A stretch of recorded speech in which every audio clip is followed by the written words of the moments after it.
Let's get reaction to all of this from host of the Rubin Report and political commentator Dave Rubin. Dave, great to have you with us on American Agenda. Thanks for joining us. So do you think it is true that Graham Platner is actually trying to hold the party hostage by sort of holding out on answering the question if he's actually going to drop out by that deadline, July 13th? Oh, I absolutely think it's true. I think it's fairly obvious that it's true. And the crazy part, of course, with these modern Democrats who are not your mother's Democrats, these are a radical new thing, a communist/Marxist monopoly, basically, over what once was a moderate Democrat Party. It will be worse than Platner. If he steps down, he will find someone and has any say over who is to replace him. It will be worse than him because this is what the Democrats do every time. I mean, if you think about some of the radicals that the Democrats have had, think about Chicago had Lori Lightfoot. She was a far lefty. And then they got Brandon Johnson, who was even further left. New York had Bill de Blasio, far lefty. And then it got worse with Mamdani. In Texas, they were going to have Jasmine Crockett, and they ended up with Tallarico, further left than her, who was a far lefty. So all of the entropy in the entire party is going to a certain amount of craziness. But I think the key part of all of this is that this has nothing to do with the Democrats suddenly having morals or realizing that he had a Nazi tattoo or he did these nefarious things with women or anything else. This was 100% that they realized the polling was, the floor was falling on the polling and he was going to lose. And now they've got a couple days to figure this out. And yeah, he's holding the whole party hostage. Yeah, they realized he couldn't win. So it's like, okay, now what? Now do it here. Yeah. Dave, also want to ask you, and I know you've been talking about this on your show. You did a big episode on this, that why the Democrats stuck behind him for as long as they did. You know, why Fifield, why she wasn't listened to, why it took it escalating to the level of alleged rape to actually get Democrats to come out and say, okay, enough is enough. What was special about Graham Platner?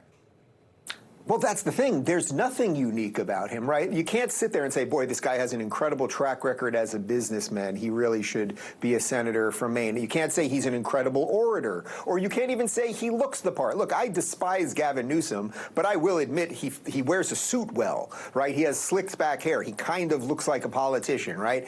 There's nothing unique about this guy or special about him other than he was giving them exactly what they wanted. And I suppose for a party that doesn't have a lot of men, I guess, that act like men, you know, his little scruff on the face, the mustache that doesn't quite match the beard, they were like, oh, that looks like a man. Let's see if we can go with him.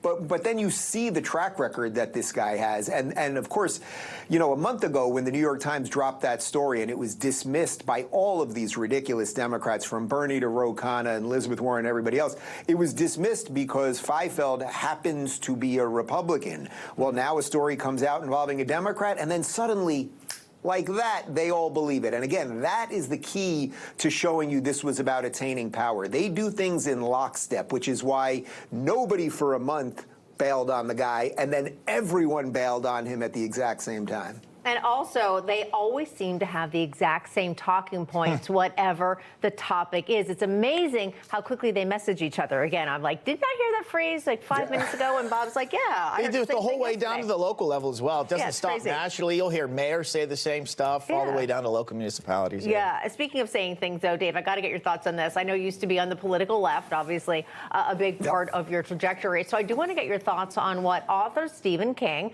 we've heard about him, said about Platner. He wrote this in a now deleted post on X, quote, Graham Platner may drop out. I hope he doesn't. But meanwhile, the abuser-in-chief just keeps on keeping on. Your response to that post was this, quote, if Platner steps down, whomever they replace him with will be just as bad, if not worse, just a little less overtly rapey and Nazi-ish. Stephen King is from Maine. I like that back and forth. Did you hear anything from him on that? He did not respond to me on that one. However, you know, this is one of those cases of can you separate the art from the artist? And Stephen King, obviously, as an author, has written, 20 amazing books probably, and so many of them have been translated into great movies. And yet it's a situation where a guy like this, he has so little creativity when it comes to his political thought. He is just a lockstep, progressive, far lefty.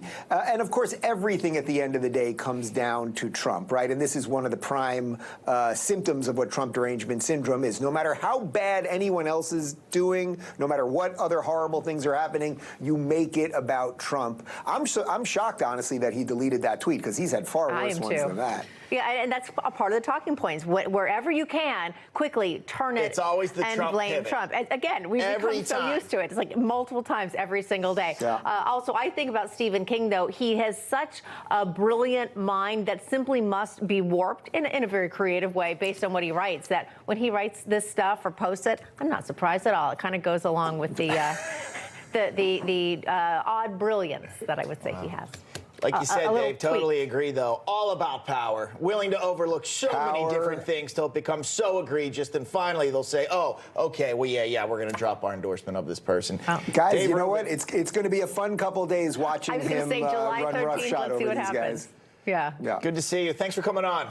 Thanks, Dave. My pleasure, guys. Thanks.